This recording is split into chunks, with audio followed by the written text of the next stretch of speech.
Hey, what's going on, y'all? Greetings from the knife and board. Today we're going to be making a one-pot pasta with sausage and arugula.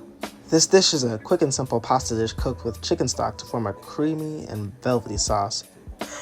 It's a perfect weeknight mashup that's not only delicious but also simple to make. So to get things going, we'll set up our base flavors by dicing up an onion. Pro tip, make sure that you have a very sharp knife when slicing the onion. A sharp knife helps lower the chances of the onion releasing oxalic acid from the cell membranes, which causes to tear up when we're cutting them. It's also much safer to have a sharp knife instead of a dull one. Next, we're going to mince up a few cloves of garlic. So the garlic that I had was already a few weeks old since I had bought it from the grocery store.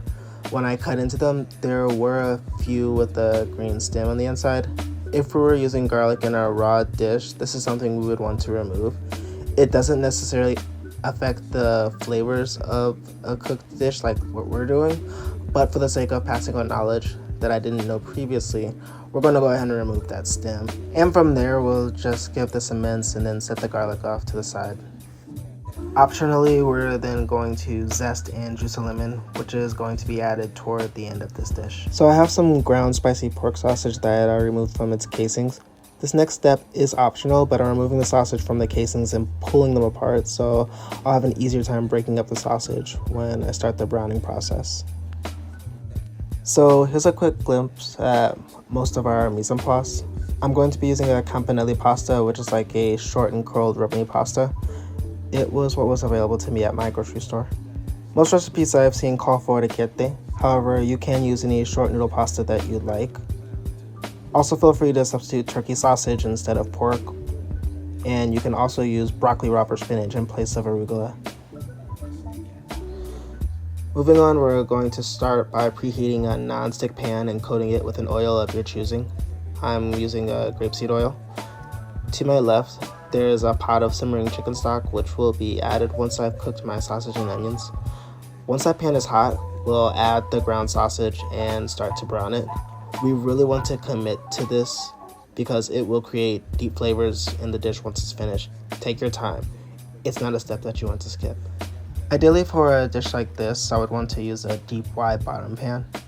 This was the widest one I had available in my arsenal, and as a result, I couldn't spread the sausage out as evenly, which caused it to steam in the beginning. This can affect the brown crust we want to form on the sausage. So I realized I may catch some slack from a few viewers, but I went and removed some of the excess oil in the pan along with the water that caused my sausage to steam. It worked out in my favor though, because as you can see, I was able to get a nice brown crust formed on the meat.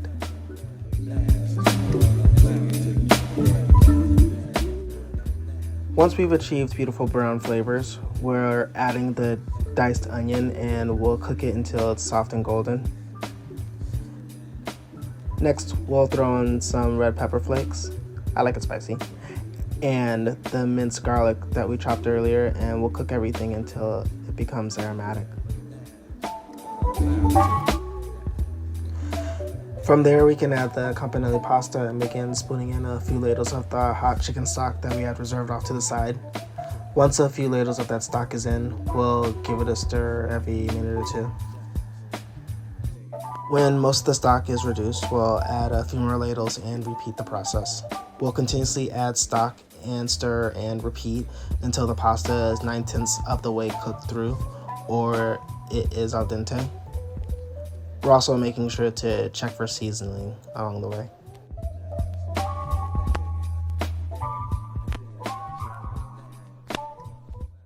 And so we can get a better look, there's two things happening when I'm adding the stock. Not only is the pasta cooking and becoming softer, but by stirring the pasta, it's releasing its starches, which will make the creamy sauce that helps bring this whole dish together.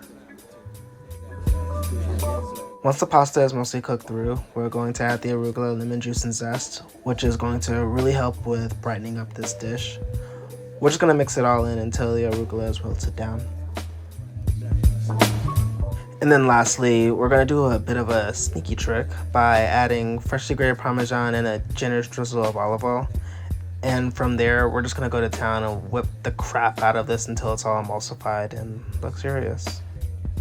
After that, you have a one-pan pasta with sausage and arugula. And I'm sorry, can we just take a moment to just admire how sexy that flip is? I mean, let's be for real. This could have been what coined the term food porn. So I couldn't wait to plate this up and start digging in. That first bite from the pasta took me to so many levels. Just savory, creamy, bitter, and zesty. The bright and bitter notes from the arugula paired perfectly with the spicy, savory sausage. And of course, there is no plate of pasta without a good glass of wine. Wrapping this up, I think this is a pasta y'all should definitely try. It's something different since you can cook your pasta directly in the sauce so that it absorbs even more flavor. Be sure to like and subscribe, and for a list of full ingredients, check the description box below. And as always, stay hungry, stay inspired.